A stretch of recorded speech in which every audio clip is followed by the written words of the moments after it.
পার্থ সাহেবকে এমপি মন্ত্রী না করি, তাহলে ভোলাবাসীর হারানোর কিছু আছে, পার্থ সাহেবের হারানোর কিছু নাই। সাহেব মূলত ভোলা থেকে গরুগাড়িতে নির্বাচন করার কথা ছিল অনলি। বিপরীত পক্ষে বিএনপির প্রার্থী থাকার কথা ছিল। আমরা ঢাকা 17 আসনটাকে ওইভাবে গুছিয়েছিলাম।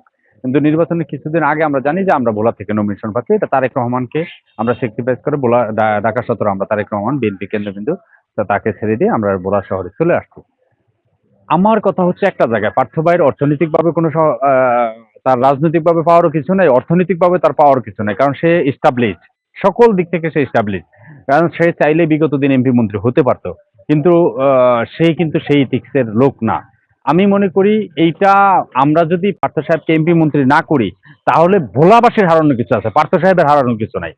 এটা ভোলাবাসীকে দল মত নির্বিশেষে ভোলার ডেভেলপমেন্টের জন্য যেই কমিটমেন্ট গুলো আছে, আমাদের যেই দীর্ঘ আমরা হাড় ভাঙ্গা পরিশ্রম করেছি, আমরা প্রথম আন্দোলন করেছি, আসিফ আলতাফ শাহ এবং নাজিমুদ্দিন আলম সেখানে উপস্থিত ছিল, ভোলা বরিশাল সেতু সহ যেই আমাদের প্রয়োজনগুলো আছে, এটা পার্থ সাহেবের বিকল্প ভোলাতে অন্য কোনো প্রার্থী নাই।